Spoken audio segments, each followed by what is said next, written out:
For those of you who don't know me, I'm Scott Deshefy. I'm running for Congress in the 2nd District. I'm a biologist and ecologist. I also have a minor in literature, and therefore I have some notes, so bear with me. But I think that anytime Green candidates run, and I think this year in particular, we are taking major strides towards a new dawn, a new vision in America. We leave behind us, once and for all, I hope, the oppressive darkness of the myth that two-party monolithic politics will somehow effect positive changes in America, or solve the world's problems, or keep the soaring expectations of a new election in the fall from crashing again and again. It is this national discontent with Republicans and Democrats alike, with their ineptitude and dogma, their fiscal irresponsibility, their misuse of force, their permissiveness of corporate greed, and their incompetent, unprincipled government that should quicken our pace. Tom Brokaw, as I've mentioned before, has prematurely declared my parents' generation to be the greatest generation in his book. And it was a great generation. They successfully fought World War II. The argument could be made that my grandparents, or our grandparents' generation, was the greatest generation.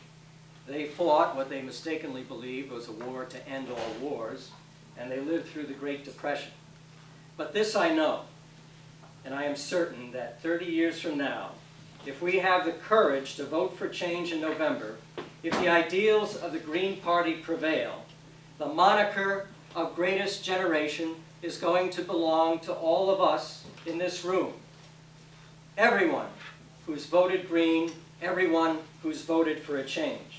Because we are the one generation in our species' history which controls the very destiny of the planet. And we simply cannot fail.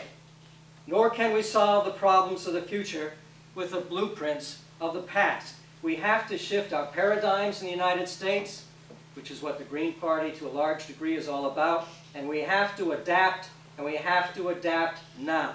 Not the next election, not 4 years from now, not 8 years from now. The planet is in ecological peril. 3 to 4 species go extinct every hour. In the time it's taken us for these proceedings today, over a dozen species will go extinct, 30,000 every year. It's estimated that in the next 25 years, we will lose 1/4 of known mammalian species to extinction, 1/8 of known bird species, over 5,000 plant species. Climate change, driven by our pollution, is destroying not only the glaciers, but also the coral reefs. And we have dead zones and seas of plastic appearing more and more frequently in our oceans. We are a debtor nation in a deepening recession.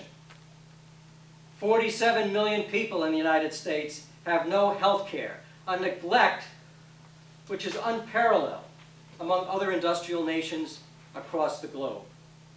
30 million people in this country can't afford a healthy diet.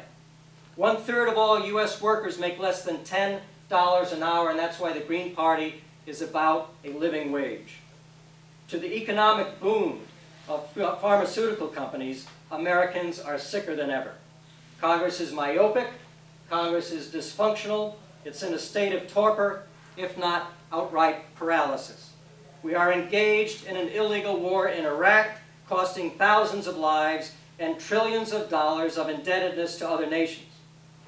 With the tacit approval of Congress, we have become a nation of competitive cruelty and rampant consumerism instead of citizenship and community. A nation of life without responsibility, of age without dignity, of acquisition without purpose. Our agricultural system, heavily subsidized to grow corn and produce hamburgers, among other things, is dysfunctional as well, destroying the ecology, wasting resources. It's devoid of ethics. It promotes poor health and loss of crop diversity to profit factory farms and food processors. Education, once the keystone of our middle class, is just about unaffordable. So the gap between the rich and the poor continues to widen as it has since the mid-1970s. We live in a corporate oligarchy and only dream of democracy these days.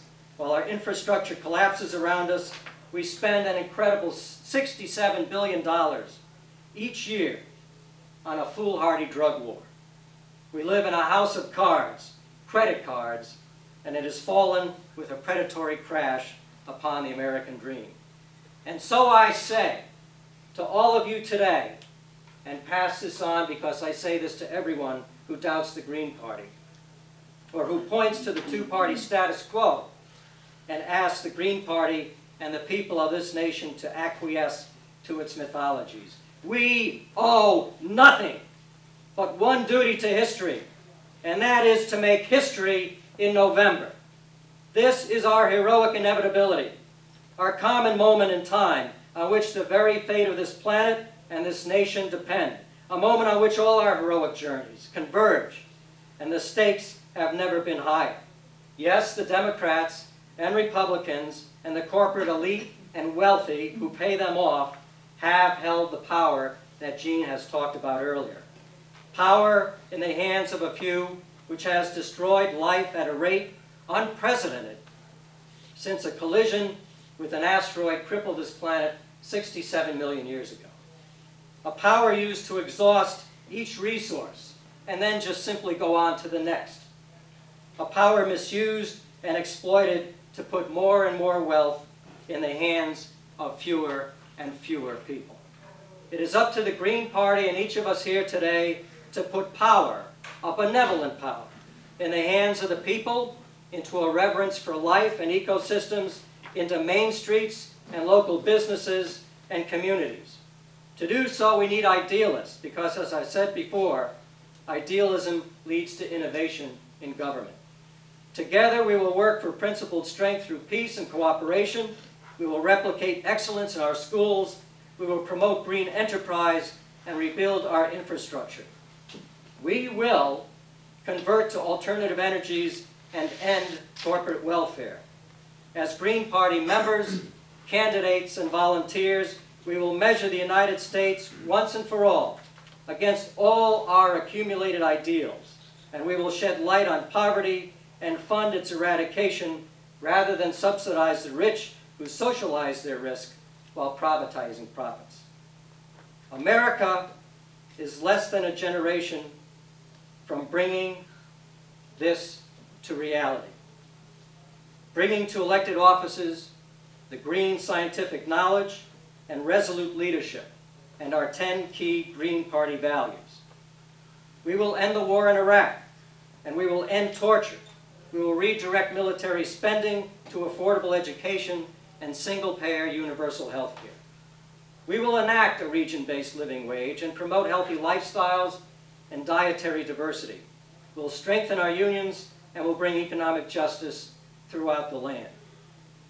There is a great deal to be done, there's no doubt about it. Of votes to be cast green, of ballot petitions to be signed, tell me about it in the 2nd District, of funding to be raised for access to debates. Heroic journeys, by definition, are never easy. But we must commit to that work and to make that journey today. So on November 4th, we can let the world know that we are tired of an ineffective Congress, indentured to lobbyists and corporate money, tired of an illegal war in Iraq and waterboarding, tired of climate change and dependence on fossil fuels, tired of an agriculture which destroys the ecology and family farms, tired of a suffocating national debt, tired of a corporate oligarchy and the same old Republican, Democratic, uniparty politics which have deprived us of democracy. We're tired of more hours worked for less pay and the lies and the pollution and the fear. We're tired, we're tired, we're tired, the whole country is tired, but the Green Party is the party that's doing something about it. So let the eyes and ears, hopes and aspirations of Americans everywhere focus here today in New Haven, Connecticut, and on the entire state of Connecticut.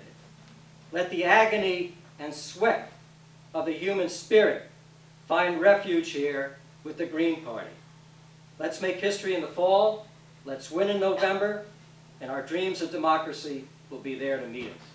Thanks very much.